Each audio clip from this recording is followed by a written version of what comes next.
Hello, welcome back. My name is India and I happen to read a lot, and welcome to the mid-year book freakout tag. I don't really do many book tags on my channel, but one that I do every single year is the halfway point of the year. It's the mid-year book freakout tag, where I discuss my reading as a whole, the first 6 months of the year, my favorites, my least favorites, my main takeaways. And I also like to compare where I was last year because I hate myself. I don't believe you should compare yourself to anyone. I just compare myself to myself. So first up, I've got to get up my old video. I am going to tag it. So if you want to see my old video, please do check that out. I titled it 2025 is getting less disappointing. Well, if that doesn't summarize one of the big key differences between 2025 and 2026, I don't know what does. So before we do anything, we are going to do a quick challenge recap. I have 5 challenges. Well, 3 of them are book related. One of them is a personal goal, and the other one is just a general focus for the year. So I'm going to recap those for you just so we know where we stand. But I am going to tag my original reading plan video that I brought out at the beginning of the year. It's like a less than 10-minute video if you just want to kind of, I don't know, check out more of my stuff. So first up with the 3 main book challenges. The first one is my general reading goal. So this year I set myself a goal of 100 books. This was more than last year. I can achieve every year 100 books. So again, the goal is 100 books for this year. Very weird. There's been a lot of discourse online about people reading 100 books. And I don't really get it. I'll be completely honest, I don't get this obsession with policing the number of books people read. I can maybe understand if someone's read like 45 books in a month, why some people might be like, how do you do that? Is it graphic novels? Is it manga? Like, I can understand why people would query that, which is why I also understand that people would query, if you're not somebody that reaches 100 books, querying how other people can do it. The issue becomes when 1, you say people are lying, 2, you're just being a dick about the whole thing. Like, it really does not matter, okay? It really does not matter. I digress. But yes, my goal is 100 books for 2026. Then we have my sequels challenge, which is a challenge I've been doing since what feels like the dawn of time, keeping me accountable with the 7,000 series I'm in the middle of. I try to read at least 1 book in my ongoing series, and it used to be for ages that I would do 12 books, 1 for each month. This year we upped my game and I chose 20. So 20 sequels in ongoing series. That is the goal. So then we have the physical TBR challenge. This is a challenge that I set myself to read a specific number of books from ones that I previously owned from last year going on further, right? This is just to be the fact like, girl, you buy a lot of books, read them. This has been quite an interesting one. As we all know, in case you didn't see my big life update / May TBR video, I quit my book selling job. So the lack of publisher connections and the lack of a discount means that the amount of books that enter this home is significantly less than in previous years. But also I just started a brand new series on my social media. So on TikTok and on Instagram, the links are in the description. I've started a brand new series called what I call Buy Ob, which is backlist instead of buying, where I recommend some of the best books that I've read from my backlist on my shelves, to try and get myself to read more of the fucking backlist books that I own. So yes, and that specific challenge, I challenged myself to read 50. So half of the books that I read this year, I want to be books that I previously owned. Then we go to my personal goal. My personal goal this year was to watch 54 movies, 1 a week. I used to be a massive film watcher. I did film and media in secondary school and college. I was like a massive film buff. I was like, I'm going to be in the filming and I'm going to be in the movie industry. Not true, but I was a massive movie buff and I missed watching loads of movies. So one of my goals was to watch a lot more. And then finally, the focus for this year is to read more manga. I felt last year I really did not read enough manga. So this year my goal was just read more manga. I have so many fucking shelves. I want to do a bookshelf tour at some point, but I did that once and it flopped. So I'm not doing that at any point soon. But I have a massive manga collection for me. And like, there's probably people out there with loads more. But for me, this is a really big manga collection and I want to read more of them. So let's actually dive into the year. We're going to start first. As I mentioned at the beginning of this video, last year my video was called 2025 is getting less disappointing. And I think one of the things that I found last year was that the first half of 2025, I read such boring books. They were fine. They didn't grab me. I didn't fall in love with it. I started questioning whether I was enjoying reading, like that level of just fine books.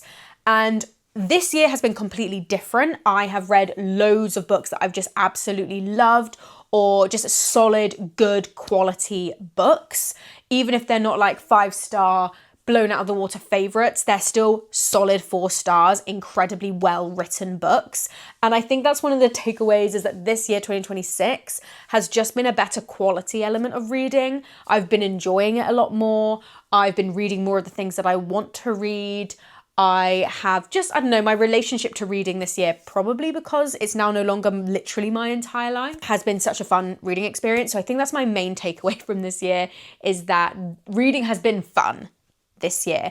I do think I could probably carve out more time reading. I felt that I spent a lot of time at the beginning of last year literally just reading loads and loads and loads. And this year, I think as I was like looking for another job and adjusting to the new job, I've not been reading as much as I used to. So that's like one of my goals for the latter part of the year, is just read on the bus more. I used to read so much because I was reading on my commutes, and I've not really been doing that as much. So I want to get back to doing that. But in terms of like the actual enjoyment of reading, I've been loving it. But going into the challenges. So first up, my reading challenge. So as I said, my goal was 100. I can confirm that so far I have read 50 books.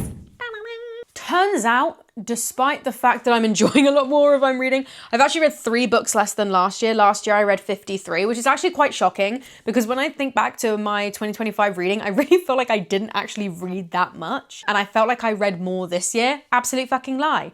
50 books this year. I'm 100% like actually on goal. I'm halfway through the year and I'm halfway through my challenge. I am on track. Then for sequels, the goal for me is 20. This has been an absolute breeze. I've had years where I've barely read any sequels at all, and this is not one of those years. This year so far, halfway through the year, I have read 16 out of my 20 sequels.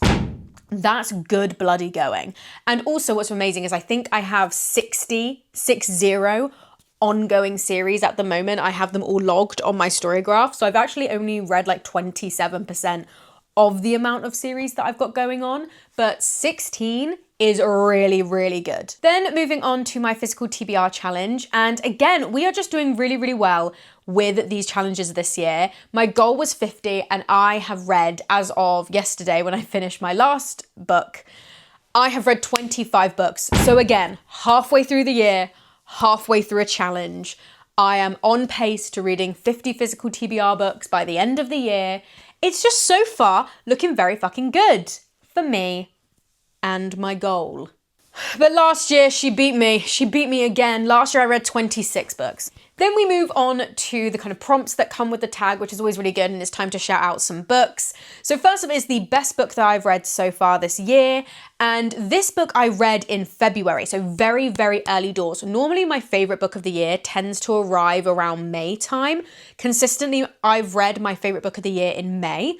But right now we're working with a book that I read in February, and that book has been all over the internet. It's Yesteryear by Caro Burke.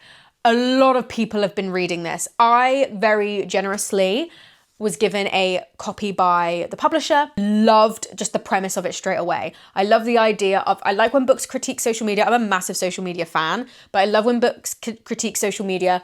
I love critiquing kind of the way that we promote the traditional, like the trad wife aesthetic. I like looking at different ways to analyze religion and religious institutions and how that can affect women. And this book just had it all. For me, it really felt like kind of like a Black Mirror meets The Secret Lives of Mormon Wives. That's how I've been promoting it. When I was at the bookstore and it had just come out in hardback, that's how I was promoting it to people. It's how I was talking about it to my colleagues. It was an amazing character study. It was incredibly engaging writing. I loved the way that the story was told through different points of view of the same person. I really liked the ending. A lot of people have been kind of, if they struggled with the book, the ending kind of solidified, maybe it wasn't their thing. I loved the ending. I'm a massive fan of Yellowface by R.F. Kuang, and it gives major Yellowface vibes.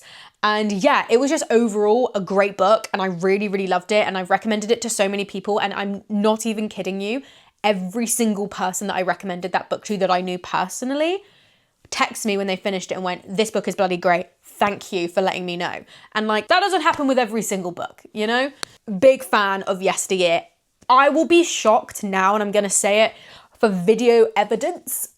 I will be shocked if anything beats Yesteryear, just because it is such a specific... It's got a lot of different things in that book that I really, really like, and really like diving deep into in regards to like society, social media, religion. Like I do enjoy when there's deep analysis into all of these things.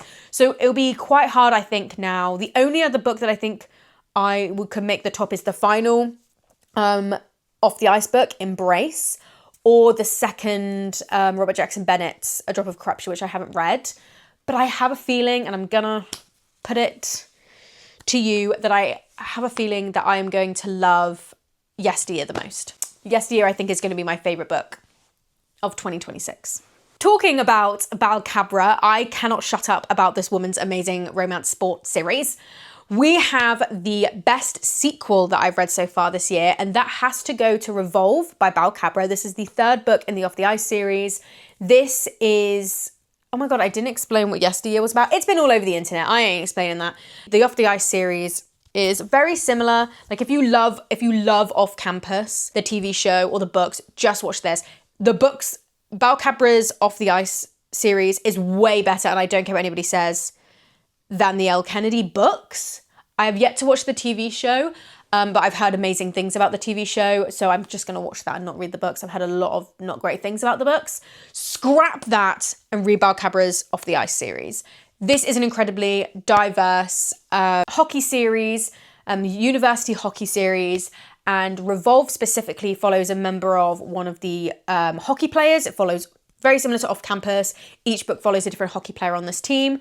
And this one follows Dylan. Dylan has been kicked off the hockey team due to smoking weed one time. It's the one time that it happens. And he ends up being enlisted to help a woman called Sierra and be her ice skating partner as she's trying to get back on the ice after suffering a really, really bad fall and injury at a competition.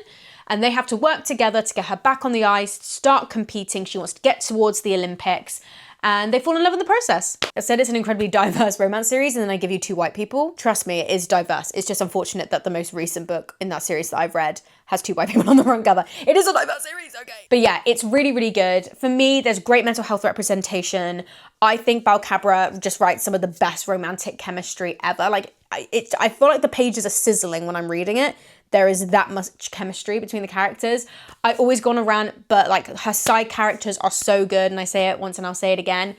I love her side characters so much that I genuinely get excited about whose book is going to be next. And the next book is my favorite character of all time. So I'm so fucking excited.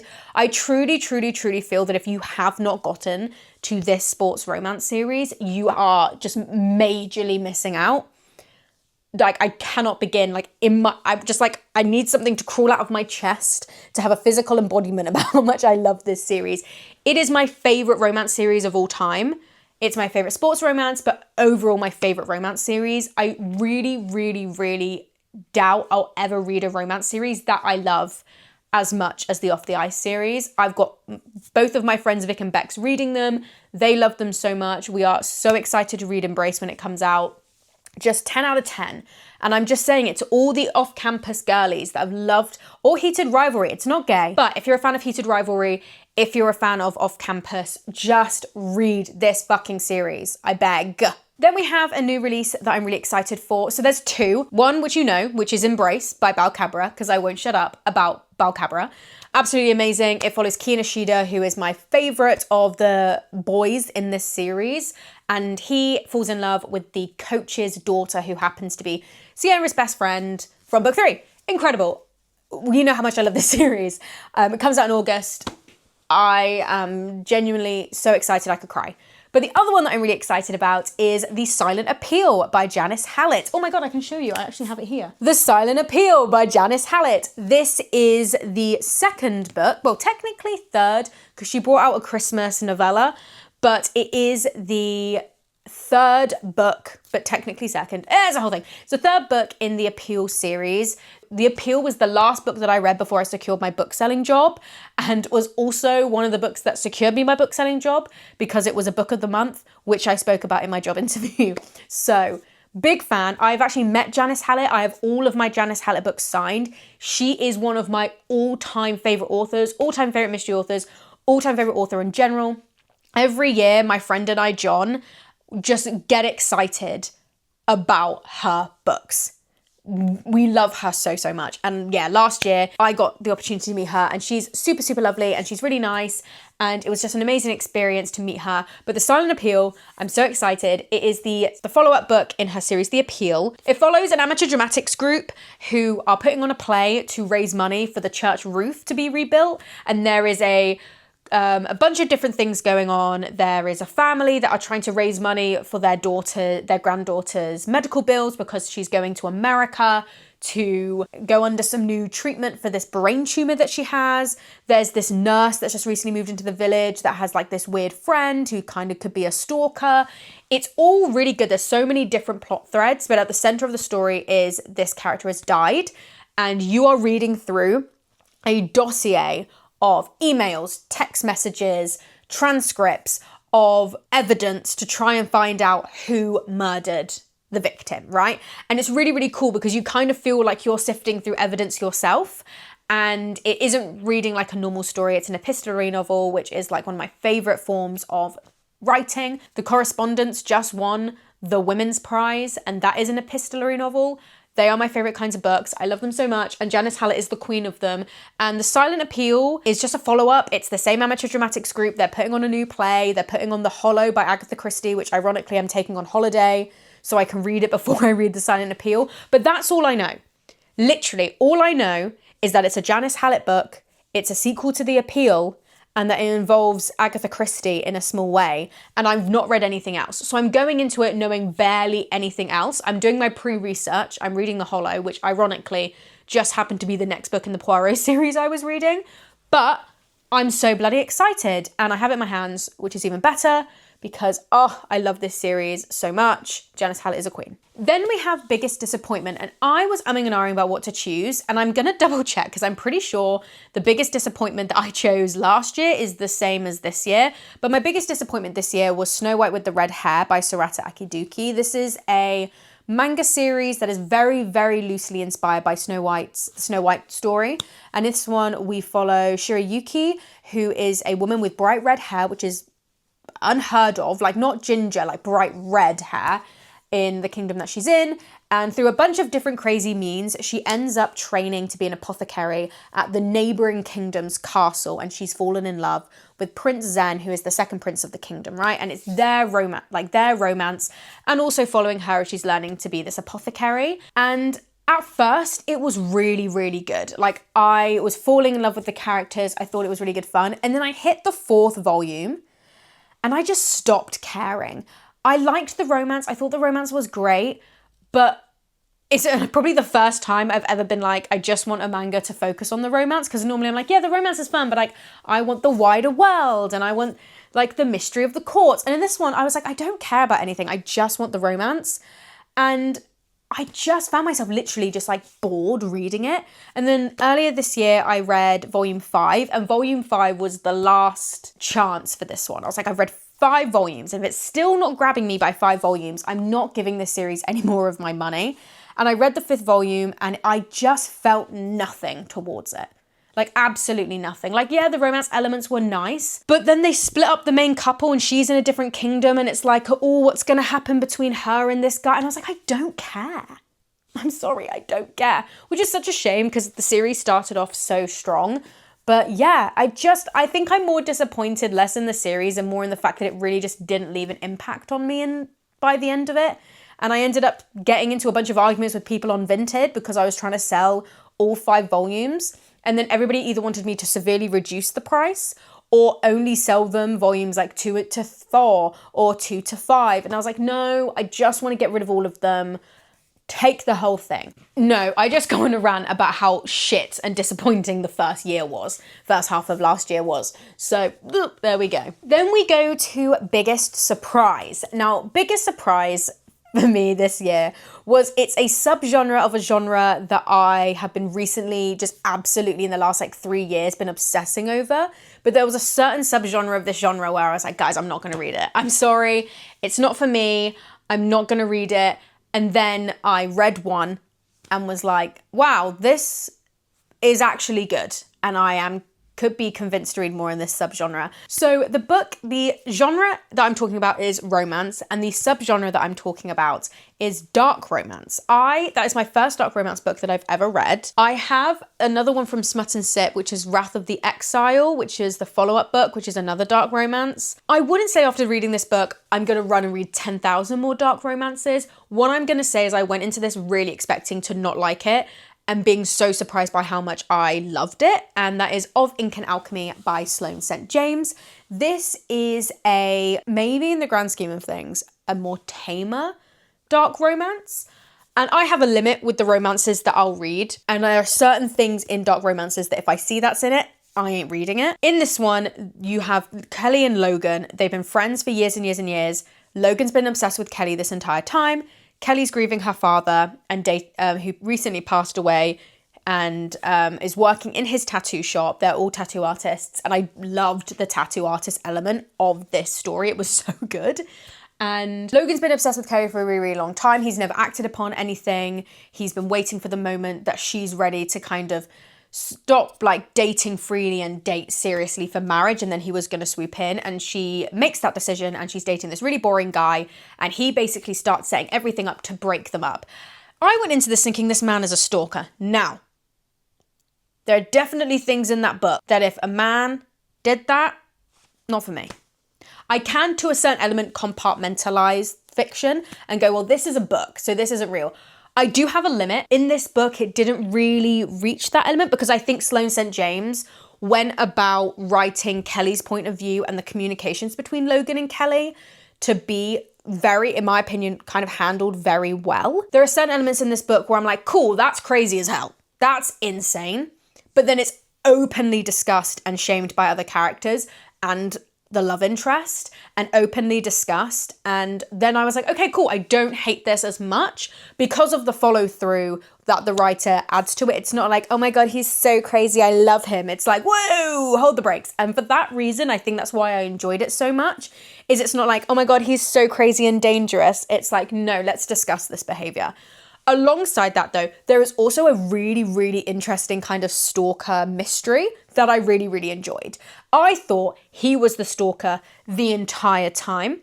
Not true. Does he show some tendencies at the beginning of the book? Maybe. But the main stalker mystery is very different, and I really liked how that was written. Again, I really liked all the like side characters, and I'm intrigued to read the second one. I will say the second one is entering an area that I'm unsure of.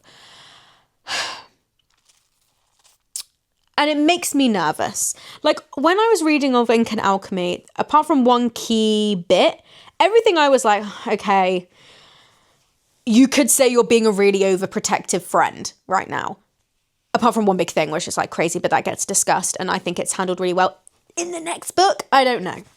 If it's on Kindle Unlimited, I might read it for free. Probably wouldn't put my money into reading the second one, just because it is covering something where I think that's just one step too far, you know? And because of that, I don't know. But it is my biggest surprise because I did not expect to give a dark romance book a 5 stars, and here we are. And now we're on to the last 2 prompts. The first one is a book that made me cry this year, and there isn't one. I have not cried to a single book this year. Nothing has hit me emotionally. I felt a lot of anger, I felt a lot of laughter, I felt a lot of joy. I've not read anything that's made me cry. That is mainly because I don't pursue sad books. I don't go out of my way to read sad and tragic books. A sad and tragic book may find me accidentally, but I don't go out searching for them. So that's why I don't have one. And the last prompt for this video is a book that made me the happiest in the first 6 months of the year.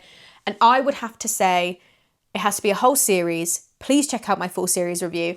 It is the Blue Rebel Ranch series by Lila Sage. I have a whole video, and I will do a series review for Bal Khabra's Off the Ice series, just to mention her again.